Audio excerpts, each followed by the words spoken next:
Israel ने शुक्रवार को लेबनान में भीषण हवाई हमला किया, जिसमें हिजबुल्लाह प्रमुख हसन नसरल्लाह की मौत हो गई। इजराइल का ये नसरल्लाह को मारने के लिए किया गया खास ऑपरेशन था। इसमें इजरायली रक्षा बल, सरकार और इंटेलिजेंस एजेंसी शामिल थी। इस ऑपरेशन को इजरायली बलों ने अपने सबसे खास अभियानों में से कहा है। यरूशलम पोस्ट ने अपनी एक रिपोर्ट में बताया है कि इस ऑपरेशन कैसे प्लान किया गया और कैसे इसे अंजाम दिया गया, कैसे एक बड़ी सुरंग के अंदर तक बम पहुंचा। एक एक चीज आपको बताएंगे, पर उससे पहले दुनिया में जो भी हो, पर भारत एक सशक्त और मजबूत देश है। आप मेरी बात से सहमत है तो वीडियो को लाइक करके कमेंट में जय हिंद जरूर लिखिए। यरूशलम पोस्ट की रिपोर्ट के मुताबिक खुफिया एजेंसी की एडवांस क्षमताओं के आधार पर पूर्व खुफिया विभाग प्रमुख आरोन हलीवा ने 11 अक्टूबर को हसन नसरल्लाह को टारगेट करने का प्लान बनाया था। इसके बाद ये जानने के लिए ऑपरेशन चलाया गया कि नसरल्लाह कहां छिपा है और कहां आता जाता है। सुरक्षा सूत्रों के अनुसार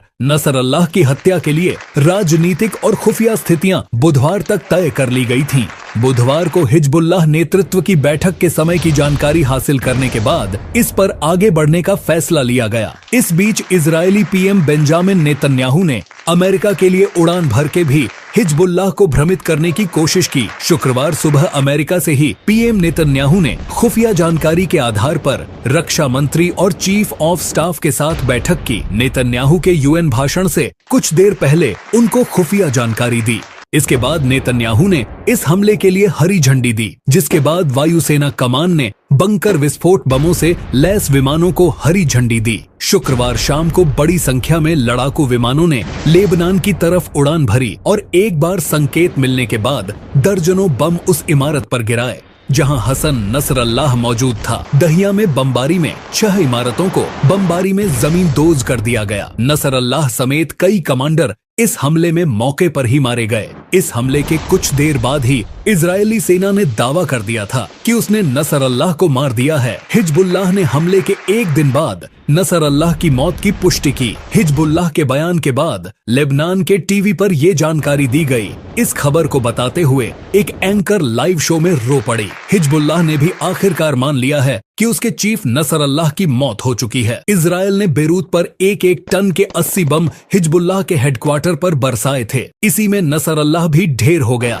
नसरल्लाह की मौत की खबर से लेबनान से लेकर ईरान तक हड़कंप मच गया है। ईरान के सुप्रीम लीडर खामेनेई ने कहा है कि नसरल्लाह की मौत से हिजबुल्लाह खत्म नहीं होगा। नसरल्लाह का मारा जाना ईरान के लिए नाक का सवाल है। ईरान के लिए नसरल्लाह बहुत बड़ा नेता था। ईरान ने स्थिति के मद्देनजर ओआईसी संगठन में शामिल इस्लामिक देशों की बैठक भी बुलाई है। इस बीच यह भी जानकारी आ रही है कि हिजबुल्लाह अपने चीफ नसरल्लाह की मौत का बदला लेने की योजना बना रहा है। इसके लिए हिजबुल्लाह लंबी रेंज वाली मिसाइल इजरायल की ओर दाग सकता है।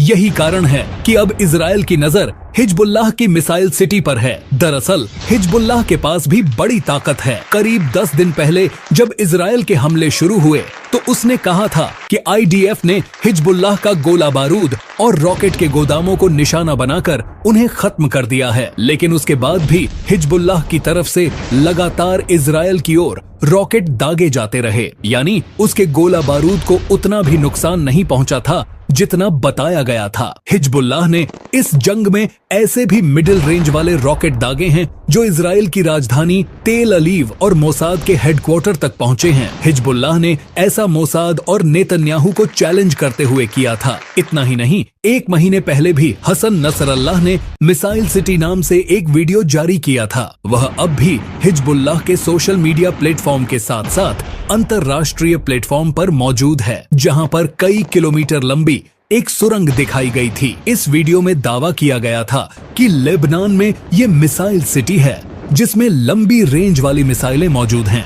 ये मिसाइल ठीक वैसी हैं जैसी ईरान के पास है। वीडियो में जो मिसाइलें हिजबुल्लाह ने दिखाई थीं, उनको अब तक इस्तेमाल नहीं किया गया है। इस युद्ध को करीब से देख रहे जानकार मानते हैं कि हिजबुल्लाह अब उनका इस्तेमाल कर सकता है। मतलब हसन नसरल्लाह का बदला हिजबुल्लाह की तरफ से और भयानक हो सकता है। शायद इसकी भनक इजरायल को भी पहले से है। नसर अल्लाह पर हमले से पहले ही इजरायल ने तेल अवीव समेत सेंट्रल इजरायल के दूसरे इलाकों में रहने वाले लोगों से सुरक्षित स्थानों के पास रहने को कहा है और सायरन बजते ही तुरंत सेफ्टी शेल्टर्स जो हर शहर में बने हैं में जाने का निर्देश दिया है। इसके साथ ही यह जानकारी भी सामने